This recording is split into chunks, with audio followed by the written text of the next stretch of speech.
নমস্কার, good morning দর্শককে জানাচ্ছি। আমি এখন দুই যুগলকে পেয়ে গেছি, একজন গীতিকার, একজন সুরকার।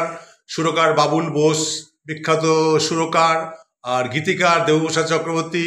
দুজনকেই কাছে পেয়েছি। আজকে আমাদের রেকর্ডিং হচ্ছে অন্বেষার। তো তার জন্য প্রতিভা ক্রিয়েটিভ চ্যানেল, আমার নিজস্ব চ্যানেল, ওনাদের পেয়েছি। ওনাদের ছোট্ট একটু সাক্ষাৎকার আপনার সঙ্গে তুলে ধরছি। বাবুদা, তুমি তো বম্বে ছিলে এতদিন, অনেক বিখ্যাত বিখ্যাত গান গেয়েছো। কলকাতায় আমাদের শ্বশুরবাড়ি জিন্দাবাদ ছবিতে, প্রচুর ছবিতে কাজ করেছো। আর দেবপ্রসাদ চক্রবর্তী, তুমিও লতাজির সঙ্গে অনেক গান টান করেছো, লিখেছো, মানে মিউজিক মানে গীতিকার হিসেবে।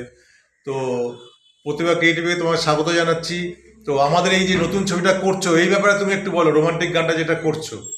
বাবুদা বলো। আমি বলবো রোমান্টিক গান মানে যেটা লিখেছে গীতিকার আমাদের দাদা আমাদের দেবপ্রসাদ।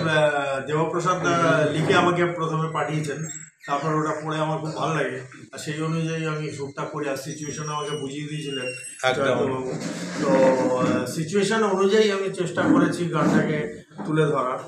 হ্যাঁ, কারণ হিরোইনের ওপরে গানটা এবং ফ্ল্যাশব্যাকে যাচ্ছে গানটা, তো সেই হিসাবে মিউজিক ফিজিক করে মোটামুটি করেছি। হয়তো নিশ্চয়ই আপনাদের ভালো লাগবে আশা করছি। আচ্ছা দেবদা, তুমি বলো। হ্যাঁ, প্রথমেই আমি আন্তরিক ধন্যবাদ জানাই এই ছবির রেশন কার্ড ছবির যে পরিচালক জয়ন্ত উপাধ্যায়কে। তুমি আমার আগের ছবিতেও কাজ করেছো, যদি কুমার শানু, তার আগের ছবি ডিফেন্স নিতেই হবে। সেই ডিফেন্স থেকে শুরু, কুমার শানু, তারপরে দেখে এমন সিনেমার গল্প। হ্যাঁ, সিনেমার গল্প ছিল ছিল আমার দীর্ঘদিনের বন্ধু। আর ও যেভাবে গাইড করেছে সেইভাবেই লেখা, সেইভাবেই সমস্ত কিছু করা। আর বাবুলদা তো একজন কিংবদন্তি মানুষ। বাবুলদার সঙ্গে আমার গানের পথ চলাও শুরু এই গান দিয়ে। একটা অসাধারণ গান, আপনারা শুনবেন। এই ডুয়েট গানটি গাইছেন বাবুল সুপ্রিয়, অন্বেষা। তো একটা অপূর্ব গান, মানে একটা রোমান্টিক গান, একটা প্রতিবাদমূলক গান, আর একটা প্রতিবাদমূলক গান। প্রতিবাদমূলক গান, একটা রোমান্টিক গান আমাদের এখানে হচ্ছে। তো দর্শক বন্ধু, আপনারা ওয়াচ করুন, আমার চ্যানেলটাকে সাবস্ক্রাইব করুন। আর আরও পরে আসছে গান ফান নিয়ে অনেক কিছু আলোচনা হবে।